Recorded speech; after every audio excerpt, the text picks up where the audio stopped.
നമസ്കാരം. വി കുഞ്ഞികൃഷ്ണൻ എന്ന പേര് നമ്മൾ കേൾക്കുന്നത് 2-3 മാസങ്ങൾക്ക് മുൻപ് പയ്യന്നൂരിലെ ധനരാജ് രക്തസാക്ഷി ഫണ്ട് വെട്ടിപ്പുമായി ബന്ധപ്പെട്ട ഒരു വെളിപ്പെടുത്തൽ പുറത്തുവിട്ടതിനു ശേഷമാണ്.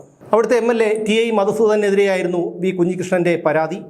അദ്ദേഹം പാർട്ടിക്ക് പരാതി നൽകി. പക്ഷേ പാർട്ടി TA മധുസൂദനെ സംരക്ഷിക്കുന്ന ഒരു നിലപാടാണ് എടുത്തത്. അതിൽ പ്രതിഷേധിച്ചാണ് കുഞ്ഞികൃഷ്ണൻ ചില വെളിപ്പെടുത്തലുകൾ വർഷങ്ങൾക്ക് ശേഷം മാധ്യമങ്ങൾക്ക് മുന്നിൽ നടത്തിയത്.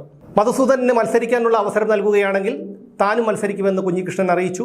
പക്ഷേ പാർട്ടി കുഞ്ഞികൃഷ്ണനോടൊപ്പം നിൽക്കാതെ കുറ്റവാളിയായ അല്ലെങ്കിൽ ആരോപണ വിധേയനായ മധുസൂദനോടൊപ്പമാണ് നിന്നത്.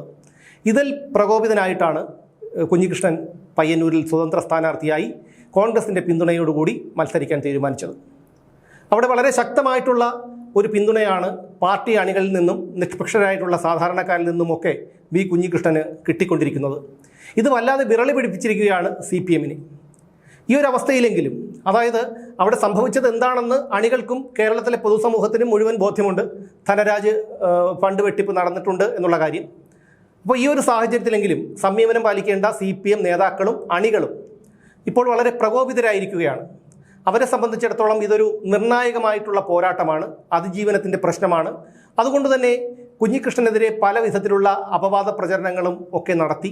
പക്ഷേ അതൊന്നും വിലപ്പോയില്ല. ഇപ്പോൾ നാമനിർദ്ദേശ പത്രിക കൊടുത്തതിന് ശേഷം 5ഓളം പരാതികളാണ് വി കുഞ്ഞികൃഷ്ണനെതിരെ കൊടുത്തിരിക്കുന്നത്.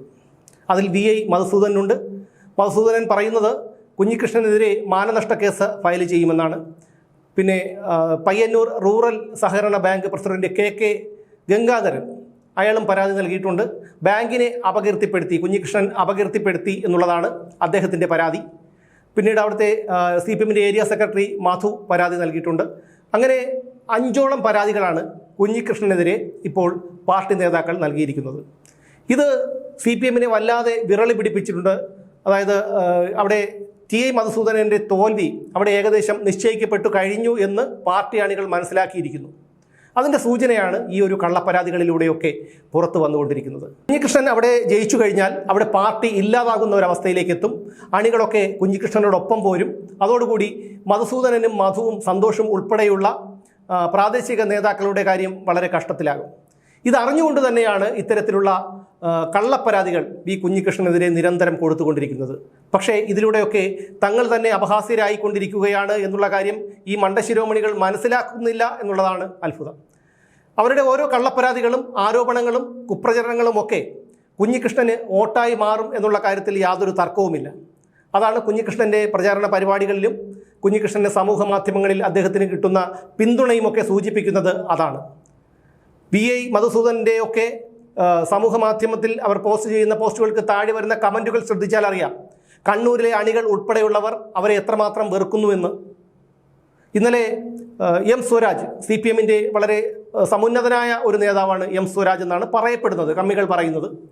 അയാളുടെ ഒരു പ്രസ്താവന കേൾക്കാനിടയായി. മാധ്യമപ്രവർത്തകർ ഈ ഒരു ധനരാജ് ഫണ്ട് വെട്ടിപ്പിനെ കുറിച്ച് ചോദിച്ചപ്പോൾ അയാൾ പറഞ്ഞത് കള്ളന്മാർ ചോദിക്കുമ്പോൾ ഉത്തരം പറയേണ്ട കാര്യമില്ല എന്നുള്ളതാണ്. അതായത് അയാളുടെ അച്ഛനേക്കാളും പ്രായമുള്ള ഒരു മനുഷ്യനെയാണ് കള്ളൻ എന്ന് ഈ പറയുന്ന സ്വരാജ് എന്ന് പറയുന്നവൻ ഇത്തരത്തിൽ കള്ളനെന്ന് വിളിച്ചധിക്ഷേപിച്ചത്. സ്വരാജിനെ നമ്മൾ മറക്കാൻ പാടില്ല. VS അച്യുതാനന്ദനെ വർഷങ്ങൾക്ക് മുൻപ് VS അച്യുതാനന്ദനെതിരെ വളരെ മൃഗീയമായിട്ടുള്ള ഒരു പരാമർശം നടത്തിയ വ്യക്തിയാണ് ഈ വിദ്വാൻ. അതുകൊണ്ട് തന്നെ സ്വരാജ് ഇത്തരത്തിലുള്ള പദപ്രയോഗങ്ങളൊക്കെ അയാൾ മറന്നിട്ടില്ല. അത് വീണ്ടും വീണ്ടും ഇത്തരത്തിൽ പറഞ്ഞുകൊണ്ടേയിരിക്കും എന്നുള്ളതിൻ്റെ ഒരു തെളിവാണ് അയാൾ ഇന്നലെയും കാണിച്ചത്. ഈ തെളിവുകൾ ഉൾപ്പെടെ കാര്യങ്ങൾ തുറന്നു പറഞ്ഞ വി കുഞ്ഞികൃഷ്ണനെ പോലെയുള്ള ഒരു മനുഷ്യനെ കള്ളൻ എന്ന് വിളിച്ച അയാളുടെയൊക്കെ ഒരു ചിന്താഗതിയെക്കുറിച്ച് അണികൾ തന്നെ ആലോചിച്ച് നോക്കേണ്ടതുണ്ട്. അതായത് പാർട്ടി ഇപ്പോൾ ഒരു ഗൂഢസംഘമായി മാറിയിരിക്കുകയാണ്.